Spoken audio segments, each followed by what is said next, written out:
السلام علیکم ورحمۃ اللہ وبرکاتہ۔ اسلامک سیمینری یوٹیوب چینل میں آپ کو خوش آمدید کہتے ہیں۔ آج کی اس ویڈیو میں ہم بات کرنے والے ہیں کہ اللہ والوں کے ساتھ تعلق اور ان کے ساتھ محبت کا انسان کو کیا فائدہ ہوتا ہے۔ اللہ والوں کے ساتھ محبت کا سب سے بڑا فائدہ یہ ہوتا ہے کہ انسان کی اپنی اصلاح ہو جاتی ہے۔ ان کے ساتھ تعلق کی وجہ سے انسان کو اعمال صالحہ کرنے کی توفیق نصیب ہوتی ہے، اور ظاہر سی بات ہے کہ انسان کی زندگی میں ماحول کا بہت بڑا اثر ہوتا ہے۔ یہ ماحول ہی ہوتا ہے جو انسان کو اچھا یا برا بنا دیتا ہے۔ اور محبت کا کیا فائدہ ہوتا ہے؟ حضرت انس رضی اللہ تعالیٰ عنہ فرماتے ہیں کہ ہمیں اتنی خوشی کسی بات سے نہیں ہوئی جتنی آپ صلی اللہ علیہ وسلم سے یہ حدیث سن کر ہوئی۔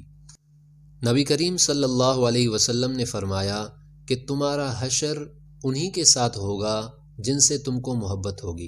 پھر انس رضی اللہ تعالیٰ عنہ فرماتے ہیں کہ میں رسول اللہ صلی اللہ علیہ وسلم سے اور حضرت ابو بکر و عمر رضی اللہ عنہما سے محبت رکھتا ہوں، اور ان کے ساتھ محبت کی وجہ سے یہ امید رکھتا ہوں کہ میرا حشر بھی انہی کے ساتھ ہوگا، اگرچہ میں ان جیسے اعمال نہ کر سکا۔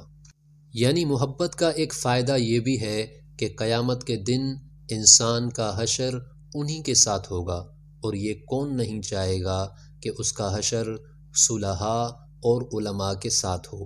آج علماء کے خلاف لوگوں کے دلوں میں نفرت پیدا کی جا رہی ہے۔ دیکھیے، علماء فرشتے نہیں ہیں، ان سے غلطیاں ہوں گی، لیکن ہمیں ان کی اچھائیوں پہ نظر رکھنی چاہیے، اور ان کی اچھائیوں پہ نظر رکھتے ہوئے اپنی اصلاح کرنی چاہیے اور ان سے کام کی باتیں سیکھنی چاہیے۔ اس کا فائدہ یہ ہوگا کہ ہمارے ذہنوں میں، ہمارے دلوں میں علماء کے خلاف نفرت پیدا نہیں ہوگی، اور دوسرا یہ کہ ہمارے دل کے اندر محبت پیدا ہوگی اور ہماری اصلاح بھی ہو جائے گی۔ اللہ تعالیٰ سے دعا ہے اللہ تعالیٰ ہمیں دین کی صحیح سمجھ نصیب فرمائے۔ آمین ثم آمین۔